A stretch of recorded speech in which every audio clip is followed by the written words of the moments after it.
আসসালামু আলাইকুম, welcome back to my channel. আশা করছি তোমরা সবাই ভালোই আছো, আর আমরাও আল্লাহর রহমতে বেশ ভালোই আছি। তো অনেক দিন পর আবার আসলাম একটা ছোট্ট ভিডিও নিয়ে। তো প্রথম থেকে শেষ পর্যন্ত দেখার অনুরোধ রইল, আশা করি ভালো লাগবে। তো দেখতে থাকো। এই যে সকালবেলা উঠে চাটা খাওয়া হয়ে গেছে, আর টুকটাক কাজকর্মও করে নিয়েছি। তো এখন এই যে ঘরটা ঝাড় দেওয়া বাকি ছিল, তো এখন ঘরটা ঝাড় দিয়ে নিচ্ছি। আর ওদিকে গ্যাসে রান্নাটাও করে নিয়েছি, মানে সকালের খাবারটা। আর এখন এই যে ঘরটা ঝাড় দিয়ে নিয়ে এই হাতেই মুছে নেব, আর তা না হলে আবার যদি পরে মুছতে যাই তাহলে আবার ঝাড় দিতে হবে। আর এই ঝাড় দিয়ে যদি মুছে নিই তাহলে আর ঝাড় দেওয়া লাগে না। তো এখন চলে যাব আবার ঘরটা মুছতে। তো দেখো প্রচুর ধুলো, কিন্তু ঝাড় দিচ্ছি তো মনে হচ্ছে যেন ধুলোগুলো আবার উড়ে চলে আসছে। আর এই শীতের সময় এত ধুলো কোথা থেকে হয় কি জানি। তো যাই হোক, ওইদিকে ঝাড়ঝুড় দিয়ে এই যে চলে আসলাম ঘরটা মুছতে। তো এখন পুরো ঘরটা সুন্দর করে মুছে নেব, নিয়ে সকালের খাওয়া দাওয়া করে মানে আবার কাচাকুচি আছে, জামা কাপড় এখনও মানে কাচা ধোয়া হয়নি। আর বুঝতেই পারছো, ছোট বাচ্চা থাকলে তো অনেক কাচাকুচি ধোয়াধুয়ি করতে হয় জামা কাপড়।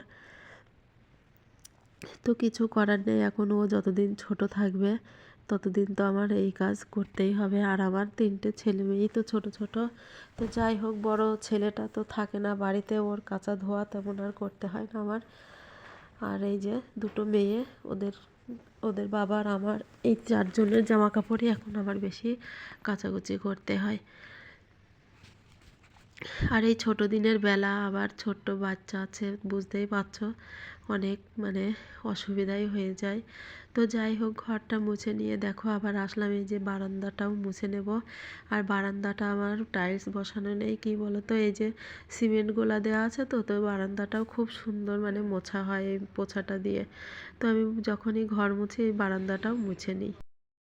আর এখন তো শীতকাল, তো এখন বেশ ঠান্ডা পড়ছে আমাদের এইদিকে। তো তোমাদের ওইদিকে কাদের দিকে কেমন মানে শীত পড়ছে সেটা জানিও।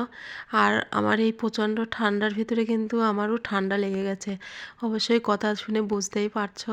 তো যাই হোক, এখন একটু ভালো আছি, ঠান্ডাটা কমেছে আর কি, ওষুধ খাওয়া হয়েছে। আর দেখো আমি মুছছি, আর আমার মেয়ে, ছোট মানে মেয়েটা, এই যে ও ঘোরাঘুরি করছে সামনে, তো এসে ক্যামেরাটা নড়িয়ে দিল, পড়ে গিয়েছে, তো আবার তোলার চেষ্টা করছে। তো যাই হোক, এখন এই যে মোছামুছি শেষ হয়ে গেল, গিয়ে এখন কলধারে চলে আসলাম, এই যে জামা কাপড়গুলো নিয়ে বসবো। তো এইদিকে চুলোতে এই যে গরম পানি বসিয়ে দিয়েছি, তো চুলোটা ধরিয়ে দিলাম। আর দুপুরের রান্নাটাও এই চুলোতে হবে, ওই জন্য ভাবলাম যে এইখানেই আগুনটা ধরিয়ে দিই, তাহলে চুলোটাও গরম হয়ে যাবে, রান্না করতে আর বেশি দেরি লাগবে না। এই যে হাঁড়ি কড়াগুলোও ওইখানে লেপে রেখে দিয়েছি শুকাতে।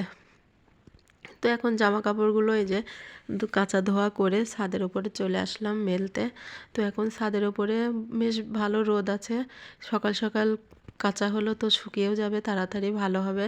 আর এই রোদে মানে এখন শীতের দিন তো যত সকাল সকাল কাচা হয় ততই ভালো। আর আমি জামা কাপড় কাচলে বিশেষ করে এই সকালের দিকেই কেচে দিই, তাহলে মানে তাড়াতাড়ি শুকিয়ে যায়, দুপুরের মধ্যে আবার তুলে নেওয়া হয়, ভালো হয়। তো যাই হোক, এই যে জামা কাপড়গুলো মেলে দিচ্ছি, দিয়ে এখন আবার নিচেই চলে যাব।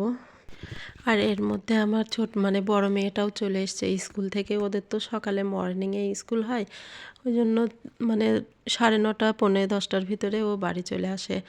তো বাড়ি এসেছে, ওকে খেতে দেবো। আমরাও এখনও সকালের খাওয়া দাওয়া করিনি, তোমাদের ভাইয়াও আসেনি বাড়িতে, ও আসবে, তাহলে আসলে একসঙ্গে খাওয়া দাওয়াটা করে নেব, নিয়ে তারপর আবার দুপুরে রান্নার ব্যবস্থা করতে হবে। তো এতক্ষণ পর্যন্ত যারা আমার ভিডিওটা দেখেছো ধৈর্য সহকারে, তো প্লিজ তোমরা একটা লাইক কমেন্ট করো। তোমাদের একটা লাইক কমেন্ট আমি তো আশা করতেই পারি, অনেক কষ্ট করে ভিডিও বানাই। তো দেখো, রান্না বসিয়ে দিয়েছি, দুপুরের মাছের ঝোল হয়ে গেছে, আর এদিকে ক্যাপসিকাম আর গাজর দিয়ে ভাজাই হবে। এই যে এই ছিল আমার আজকের ভিডিও। তোমরা সবাই ভালো থাকবে, সুস্থ থাকবে, এই দোয়া করি। আর আমাদের জন্যও দোয়া করো। আসসালামু আলাইকুম, আল্লাহ হাফেজ।